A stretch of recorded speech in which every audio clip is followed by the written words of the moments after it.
19 नवंबर 2018 का दिन काफी अहम रहा है। देश की सियासत में राजस्थान में प्रत्याशियों के नामांकन का आज अंतिम दिन था। वहीं छत्तीसगढ़ के चुनाव के लिए प्रशासन की तैयारियों का भी आज अंतिम दिन था। राजस्थान में नामांकन की प्रक्रिया खत्म हो गई और सभी राजनीतिक दलों में अब चुनाव प्रचार में लगेंगे। वहीं छत्तीसगढ़ में तैयारियों का भी अंतिम दिन था। प्रशासन ने सभी तैयारियां पूरी कर ली हैं और कल छत्तीसगढ़ में दूसरे चरण का मतदान होगा। जनता मतदान करेगी। आज की सियासत में इन्हीं दोनों विषय पर बात करेंगे, राजस्थान में हुए नामांकन की और छत्तीसगढ़ में होने वाले मतदान की। नमस्कार, आपके साथ मैं हूं भूपेंद्र दुबे।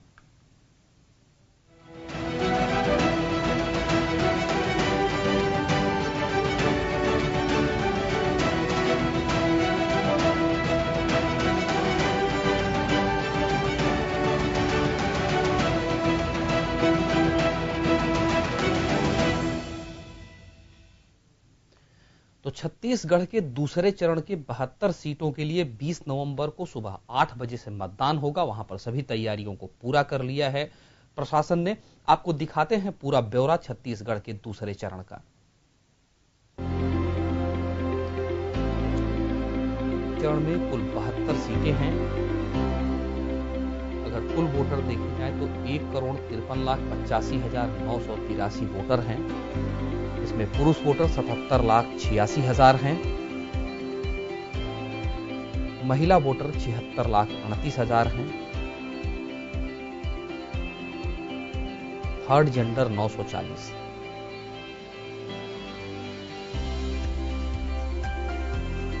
एक 1,079 प्रत्याशी चुनाव मैदान में हैं। दूसरे चरण में 493 निर्दलीय प्रत्याशी चुनाव मैदान में हैं। रायपुर दक्षिण से सबसे ज्यादा 46 उम्मीदवार चुनाव मैदान में हैं। सबसे कम 6 प्रत्याशी वृंदावन व गढ़ में हैं। 72 सीटों में से 11 पर 20 या उससे ज्यादा प्रत्याशी चुनाव लड़ रहे हैं। तो 72 विधानसभा सीटों पर कल 20 नवंबर को वोट डाले जाएंगे।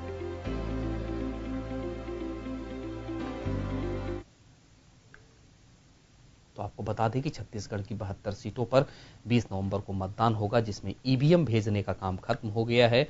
जो लोग चुनाव करवाएंगे वो भी मतदान केंद्रों तक चले गए हैं। नक्सल प्रभावित क्षेत्रों में ईवीएम को हेलीकॉप्टर से भेजा गया है। सभी मतदान कर्मियों को, जिन लोगों को हेलीकॉप्टर से भेजा गया है, एक अतिरिक्त पुलिस अधीक्षक की देखरेख में वहां भेजा गया है। उनके साथ सैटेलाइट फोन को भी दिया गया है। उसके अलावा इस बात की पूरी मॉनिटरिंग की जा रही है कि जो लोग वहां गए हैं उनकी सुरक्षा के पुख्ता इंतजाम रहे। 19,296 बूथ दूसरे चरण के मतदान के लिए बनाए गए हैं। 25,000 ईवीएम का इस मतदान में प्रयोग किया जा रहा है। अगर आपको बता दें कि वर्तमान की जो स्थिति है, 2013 में जो दल जीते थे उसमें भाजपा 43, कांग्रेस 27 सीटों पर वहां जीती थी।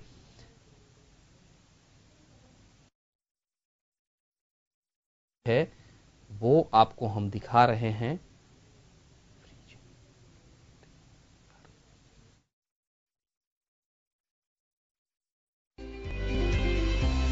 600 कंपनियां सुरक्षा के लिए तैनात की गई हैं। 19,296 बूथ बनाए गए हैं इसके लिए। 72 विधानसभा सीटों पर 25,000 ईवीएम का प्रयोग होगा। लगभग 77 लाख पुरुष मतदाता हैं। भाजपा 43 सीटों पर जीती थी 2013 में, कांग्रेस 27, बसपा 1 और अतिरिक्त अन्य 1 सीट पर जीते थे। ये 2013 की उन 72 सीटों की स्थिति है जहां पर कल 20 नवंबर को मतदान होगा।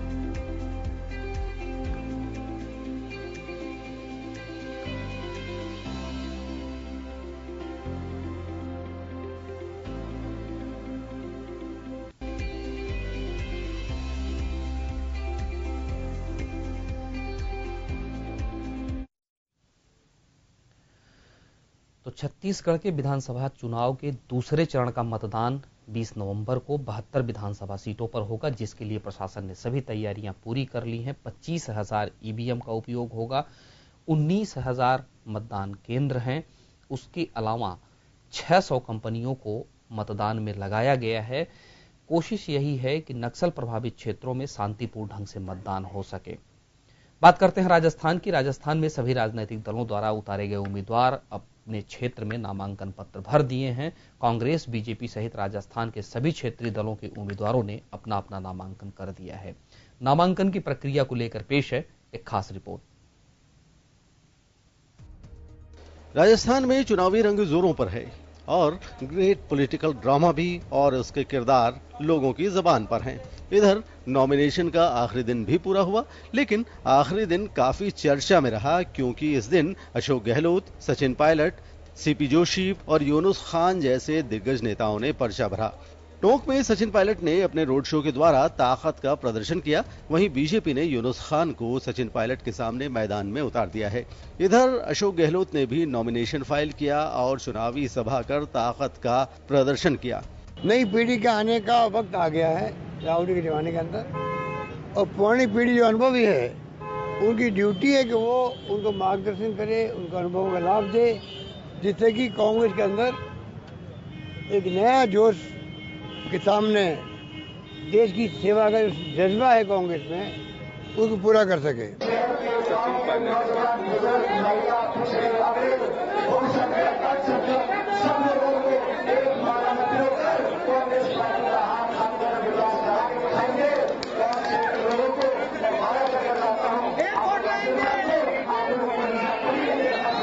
टोंक में सचिन पायलट को उतारने के जवाब में बीजेपी ने यूनुस खान पर दांव खेला तो ये भी नजर आया कि यूनुस खान लड़ना तो डीडवाना से चाहते हैं, लेकिन अब यहां से चुनाव लड़ना उनकी मजबूरी बन चुकी है।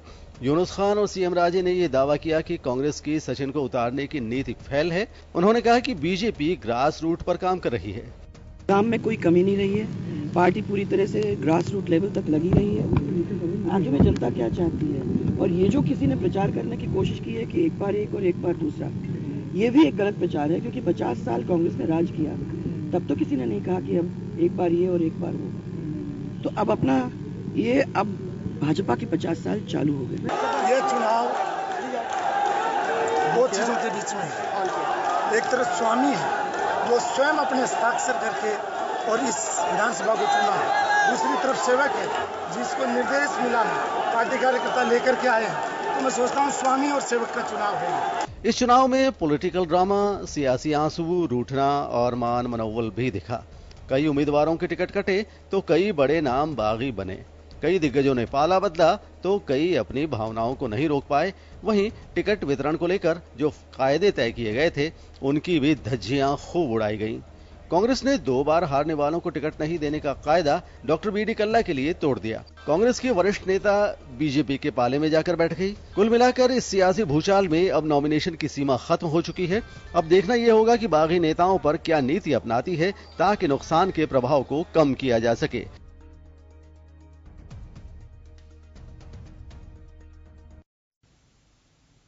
बिल्कुल, तो नामांकन की प्रक्रिया खत्म हुई, दिग्गज महारथी अब मैदान में हैं और सबसे जो दिलचस्प विधानसभा क्षेत्र है वो टोंक बन गया है। यहाँ की 2 अहम चीजें हैं। पहला तो कांग्रेस यहां से पीसीसी चीफ सचिन पायलट को उतारा है मैदान में। 46 सालों से यहां पर कांग्रेस का कब्जा रहा है। मुस्लिम मतदाता सबसे ज्यादा हैं, 50,000 से ज्यादा यहां पर मुस्लिम मतदाता हैं। वहीं बीजेपी ने भी अपना अंतिम ट्रंप कार्ड खेलते हुए 200 में पहला मुस्लिम उम्मीदवार वहां से उतारा है। हालांकि यह भी कहा जा रहा है कि यूनुस खान वसुंधरा राजे के काफी करीबी हैं, लड़ना कहीं और से चाह रहे थे, लेकिन पार्टी ने टिकट उन्हें टोंक से दे दिया है। शायद पार्टी को इस बात की उम्मीद है कि जो 50,000 के वोट बैंक हैं उसको साधने की कोशिश पार्टी कर रही है। अब देखने वाली बात यह होगी कि सचिन पायलट और खेले गए भाजपा के दांव में कौन इसमें बाजी मारता है। सत्ता के महासमर में हम बात करेंगे टोंक विधानसभा क्षेत्र की। टोंक विधानसभा क्षेत्र सचिन पायलट और भाजपा के बीच एक अहम लड़ाई बन गया है। कांग्रेस के प्रदेश अध्यक्ष सचिन पायलट यहां से हैं, तो वहीं वसुंधरा के करीबी और पूर्व मंत्री एकमात्र मुस्लिम नेता यूनुस खान सचिन पायलट के सामने हैं। पेश है टोंक विधानसभा की पूरी स्थिति। टोंक जिला एक नवाबी रियासत के तौर पर जाना जाता है 2013 में टोंक जिले में चारों विधानसभा सीटों पर बीजेपी के विधायक चुने गए और उसके बाद लोकसभा चुनाव में भी जनता ने बीजेपी के प्रत्याशी पर भरोसा जताया। जिले की पहचान बनास नदी से भी है। बनास को राज्य की प्रमुख नदियों में गिना जाता है। राज्य के कई हिस्सों की प्यास बुझाने वाला बीसलपुर बांध भी टोंक जिले में है। टोंक जिले की 2 विधानसभाएं देवली उनियारा में गुर्जर मीणा का बाहुल्य है, मालपुरा सीट जाट बाहुल्य है। आइए अब देखते हैं जिले की चारों सीटों पर 2013 के विधानसभा चुनाव में क्या परिणाम रहे।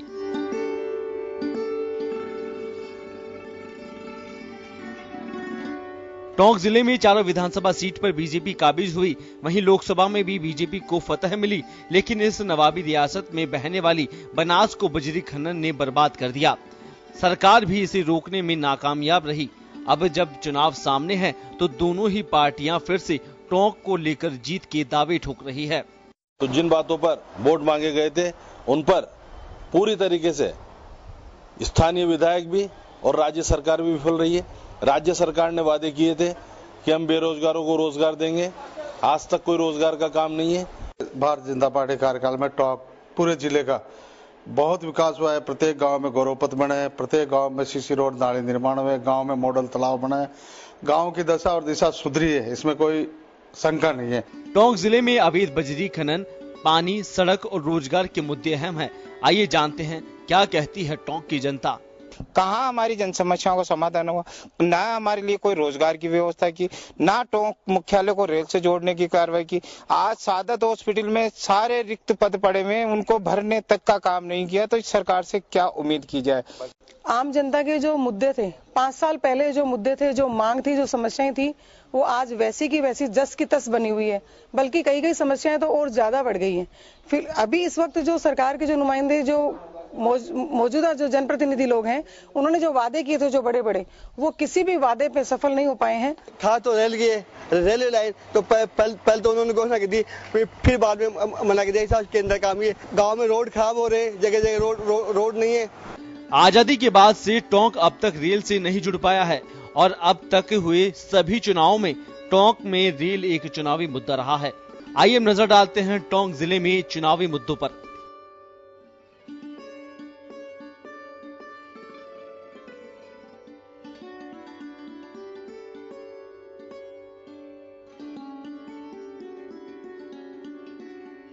ब्यूरो रिपोर्ट, जन टीवी न्यूज।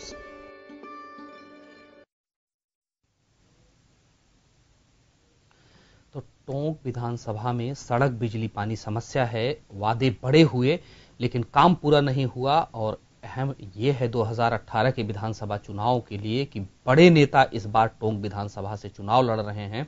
बड़े वादे, बड़े नेता पूरा करने के लिए उम्मीद जरूर जनता लगाएगी और उम्मीद यह भी है कि ये लोग अपनी बात को पूरा भी करेंगे। रुकेंगे छोटे से ब्रेक के लिए, ब्रेक के बाद लौटेंगे तो देखेंगे नामांकन के बाद सचिन पायलट की जन टीवी से खास बातचीत। बहुत छोटे से ब्रेक के बाद आपसे जल्द लौट रहे हैं।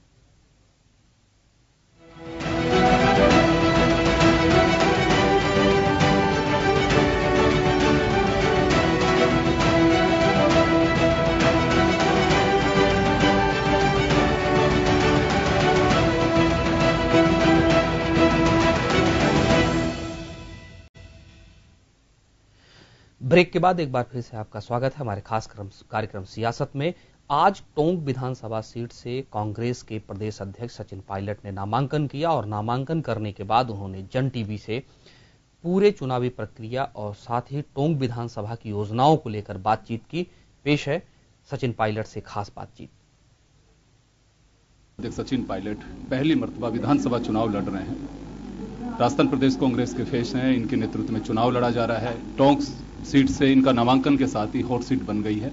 सचिन जी, ये हॉट सीट कह सकते हैं टोंक से, क्योंकि एक बड़ा फेस है आप, और किस तरह से देखते हैं चुनाव? ये कोई हॉट सीट नहीं है, ये कांग्रेस की सीट है और यहाँ पर बीजेपी ने अपने उम्मीदवार बदले हैं। सवाल ये उठता है कि कोई भी पार्टी किसी को उम्मीदवार बना सकती है, लेकिन बीजेपी के जो उम्मीदवार हैं उनको क्या सोच के बनाया है, उनकी कार्यकुशलता, यहाँ के कार्यकर्ताओं की डिमांड है या यहाँ पे लोग चाहते थे, ये सिर्फ एक धर्म और जाति की राजनीति को बढ़ावा देने के लिए कदम उठाया है। लेकिन मैं समझता हूँ कि ये चुनाव दो व्यक्तियों का नहीं है, दो चुनाव दो पार्टी लड़ रही हैं, दो विचारधारा लड़ रही हैं। और मुझे जो मौका मेरी पार्टी ने दिया है उसके लिए मैं आभार व्यक्त करना चाहता हूँ राहुल गांधी जी का। 5 सालों में संघर्ष किया और कांग्रेस पार्टी जो सिर्फ 21 सीटों पर सिमट गई थी, उस हाशिए से निकाल कर आज हम कांग्रेस को यहाँ तक लेकर आए हैं कि हम सत्ता की दहलीज तक पहुँच चुके हैं। ये हम सबके लिए बड़े फख्र की बात है। ये चुनाव मैं लड़ रहा हूँ क्योंकि इस क्षेत्र के लोगों से बहुत प्यार रहा पुराना।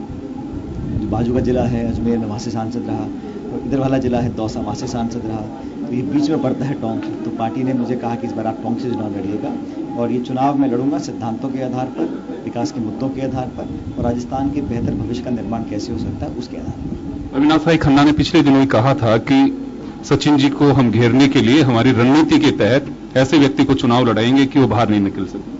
वो तो समय बताएगा कौन किसको घेर रहा है और कौन कितना बाहर निकलता है, लेकिन ये बात माननी पड़ेगी कि बीजेपी के लोग जो अपना स्टेटमेंट देते हैं तो जिस मासूम चेहरे से देते हैं उसमें उनकी बौखलाहट दिखती नहीं है। ये भी एक कला है। वो अच्छी तरह जानते हैं कि सुपड़ा साफ उनका हो रहा है, कोई घिरने वाला नहीं है, और हमारे सामने जो चुनाव लड़ रहे हैं उनको उनके विधानसभा क्षेत्र से क्यों निकाला गया? उन्होंने काम नहीं किया था या वहाँ पे उनके खिलाफ शिकायत थी, वो वहाँ लड़ना चाहते थे, वहाँ लड़ने नहीं दिया, यहाँ से दिया। बहरहाल उनका निर्णय है। जहाँ तक भाजपा के बाकी नेता हैं, अभी चुनाव का समय है, और मैं तो बोलता हूँ कई बार जब होली का दिन होता है तो लोग कहते हैं बुरा न मानो होली है, और मैं कहता हूँ कि चुनाव के समय जो बयान आते हैं बुरा मत मानो चुनाव है, तो लोग बोलेंगे, बोलने दो, जनता जानती है कि 7 तारीख को क्या करना है। टिकट डिस्ट्रीब्यूशन को लेकर क्या मानना? टिकट डिस्ट्रीब्यूशन हम लोगों को, क्योंकि हमारे कुछ अलाइज थे, 2-3-4 पार्टी से हमारी बात हो रही थी, तो उसमें अलाइज के साथ डिस्कशन में हमेशा टाइम लग जाता है, और फिर जिले के समीकरण बदलते रहते हैं। उसमें थोड़ा हमें समय लगा, लेकिन मैं समझता हूँ वो ठीक रहा, क्योंकि हर प्रत्याशी को ढंग से बैठकर सुनने का मौका मिला। जल्दबाजी में करते तो प्रत्याशियों को लगता कि हमारी बात सुनी नहीं गई, उनको संतोष नहीं होता। इसलिए हर विधानसभा क्षेत्र में 10, 15, 20, 30 उम्मीदवार भी हैं, उन सबकी बात सुनना, समझना, अध्ययन करना, फीडबैक लेना, नेताओं की आम राय बनाना, समय उसमें लगता है। लेकिन अंत में जो हम लोगों ने लिस्ट बनाई है 195 कैंडिडेट्स की, एक संतुलित लिस्ट है। अनुभवी लोग भी हैं, नए चेहरे हैं, लेकिन 50-60 नए चेहरे होंगे, तो मौका दिया है हम लोगों को। एक प्रदेश नौजवान प्रदेश है, तो वहाँ नए लोग आगे आएंगे तो बेहतर राजनीति का हम कल्पना कर सकते हैं। राहुल गांधी जी ने 2 बात कही थी वागड़ में जब आए थे कि महिलाओं की संख्या ज्यादा होनी चाहिए, और दूसरा पैरासूटियों की डोर मैं काट दूंगा। पैरासूटियों की भी टिकट दे और महिलाओं की संख्या जितनी होनी चाहिए तो इतनी नहीं है। नहीं, पैराशूट जो व्यक्ति पॉलिटिकल फील्ड में काम कर रहा है 2, 5, 10, 15 साल से, परिस्थिति के आधार पर अगर कोई अपनी पार्टी से परेशान है और एक नई शुरुआत करना चाहता है और कांग्रेस की विचारधारा से जुड़ना चाहता है, तो उसको मैं नहीं कहता हूं कि पैराशूट कहेंगे, लेकिन लगभग हर सीट पर कांग्रेस के जमीनी कार्यकर्ता को देने का काम हम लोगों ने किया है। एक आध एग्जाम्पल ऐसे हो सकते हैं जहां पर परिस्थिति हो या क्षेत्र की डिमांड हो तो एक नए व्यक्ति को मौका दिया होगा, लेकिन अधिकांश जगहों पर हमने कांग्रेस के कार्यकर्ताओं को टिकट दी। महिलाओं को लेकर, महिलाओं का रिप्रेजेंटेशन पहले से ज्यादा है, लेकिन जिस मात्रा में ज्यादा होना चाहिए था शायद तो हम नहीं करा पाए हैं, लेकिन पहले से ज्यादा है, तो पहले से बढ़ोतरी हुई है। आने वाले चुनाव में और करेंगे उसको। जी, कितनी सीट मान के चलते हैं रास्ता? ये काम आप लोगों का है, आकलन आपके हैं, लेकिन मुझे लगता है कि अच्छा बहुमत मिलेगा, और जितना लोग उम्मीद करते हैं उससे ज्यादा बहुमत मिलेगा। अभी भी मुख्यमंत्री के चेहरे की चर्चाएं हैं, वो आप लोग चर्चा करते रहोगे 11 तारीख तक, और 11 के बाद होगा वही जो मैं आज कह रहा हूँ कि सारे विधायक बैठेंगे, कांग्रेस पार्टी निर्णय करेगी किस व्यक्ति को कमान संभालनी है। हम लोगों को बहुत कुछ पार्टी ने दिया है, 5 साल तक मुझे अध्यक्ष बनने का मौका दिया, और मुझे फख्र और संतोष इस बात का है कि 5 सालों में सब लोगों को साथ लेकर हम चल सके। आप मीडिया और भाजपा के लोग चाहे कितना मर्जी विवाद पैदा करने की कोशिश करें, लेकिन 5 साल तक सीधे रास्ते पर कांग्रेस पार्टी चली, छुटपुट कोई इधर उधर बात हुई, लेकिन एक मत से एक रास्ते पर कांग्रेस चलकर आज इस मुकाम पर खड़ी है कि हम सरकार बनाने जा रहे हैं। जी, एक मेरा सवाल ये है कि इश्यूज जो होने चाहिए चुनाव में, मुद्दा क्या रहेगा कांग्रेस? मुद्दा एक तो सरकार के परफॉर्मेंस को लोग वैल्यूएट करते हैं, वो स्वाभाविक मुद्दा है, एक ऑटोमेटिक मुद्दा है।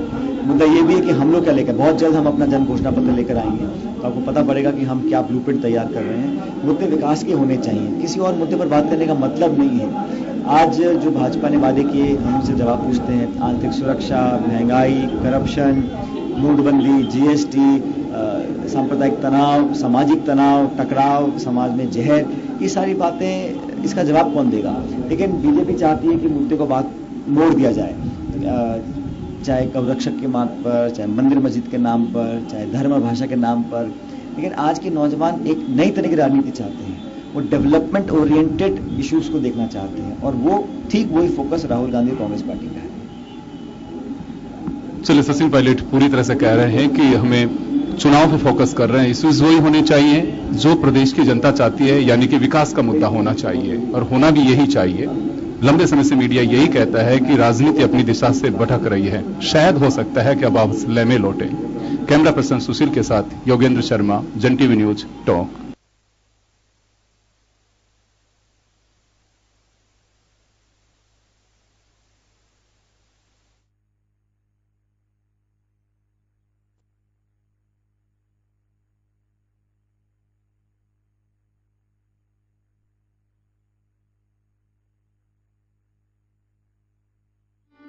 टोंक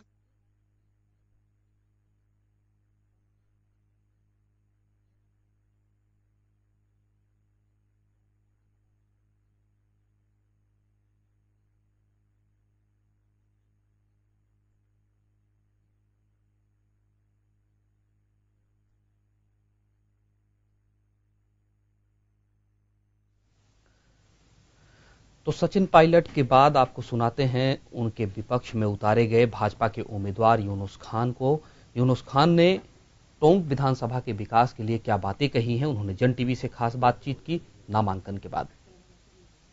हॉट सीट बन गई है, सचिन पायलट और भाजपा के यूनुस खान आमने सामने। हमारे साथ यूनुस खान है। यूनुस जी, आपने टोंक को पार्टी ने आपको टिकट दिया, जिम्मेदारी है, किस तरह से? देखिए, चुनाव मैं नहीं लड़ रहा हूँ, मैं आज भी कह रहा हूँ चुनाव मैं लड़ रहा हूँ। ये चुनाव टोंक की जनता, भारतीय की जनता पार्टी का कार्यकर्ता और सचिन पायलट के खिलाफ का चुनाव। मैं तो बाबू जी तुच्छे से कार्यकर्ता हूँ, मेरे तो हस्ताक्षर हुए हैं। कार्यकर्ता चुनाव लड़ेंगे, घर घर जाएंगे और हम बूथ के स्तर पर चुनाव लड़ेंगे और इस चुनाव को अंजाम तक पहुंचाएंगे। सचिन पायलट हैं सामने कांग्रेस के। देखिए, कौन सामने है इसकी भारतीय जनता पार्टी का कार्यकर्ता परवाह नहीं करता है। भारतीय जनता पार्टी के कार्यकर्ता को पंडित दीनदयाल जी ने, अटल बिहारी वाजपेयी जी ने तैयार किया है। उन्होंने कहा, कूच से क्यों डरूं, लौट के फिर आऊंगा। इसलिए यहाँ सब अटल बिहारी वाजपेयी बन के, मोदी बन करके काम करेंगे। जी, बाहरी का एक मुद्दा रह सकता है, सचिन भी बाहर के, आप भी बाहर। अब देखिए, बाहर के लोग, जनता तो स्थानीय है ना, फैसला तो ये करेगी, फैसला तो ये करेगी। अब जनता फिर छोड़िए कि 7 दिसंबर को क्या फैसला करती है। जी, अजीत मेहता जी का टिकट काटा है, इसका कोई असर? अजीत मेहता जी मेरे अच्छे दोस्त हैं, हमने साथ काम किया है मैंने, और वो निश्चित रूप से उनको टिकट मिला है, उनका हक था। मैं पब्लिकली कह रहा हूँ, उनका हक था, उनको पार्टी ने चुनाव दिया, मेरे कार्यकर्ता हैं। लेकिन पार्टियां, आज मैं गिरवाना से विधायक था, सिटिंग एमएलए हूँ, मेरा मतलब मैंने बहुत डेवलपमेंट किया, लेकिन पार्टी ने कहा नहीं तुम्हें वहां जाना है, मैं आ गया।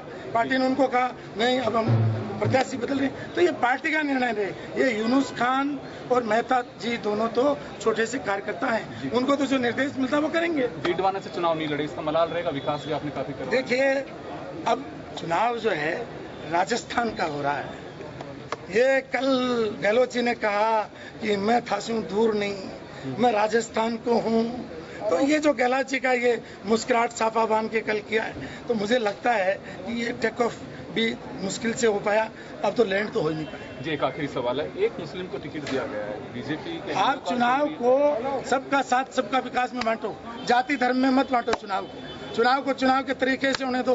दो व्यक्ति खड़े हैं, दो विचारधाराएं खड़ी है, उनका चुनाव है। ये विचारधारा का चुनाव है, ये गांव का, गरीब का, किसान का, मतलब जो है नौजवान का चुनाव है। और ये चुनाव टोंक की जनता का चुनाव है, टोंक के भविष्य का चुनाव है। चलिए, चुनाव टोंक के भविष्य का है। यूनुस खान से हमारी वार्ता हुई और साफ उनका कहना है कि ये मायने नहीं रखता है कि सामने चेहरा कौन है, जनता स्थानीय है और पार्टी ने मुझे निर्देश दिया है, उस नाते मैं टोंक की जनता के बीच आया हूँ। कैमरा पर्सन महेश के साथ योगेंद्र शर्मा, जन टीवी न्यूज, जयपुर।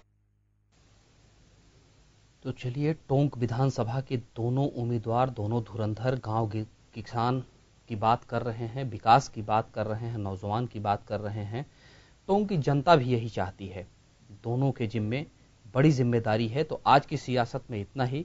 बने रहिए जन टीवी के साथ। नमस्कार।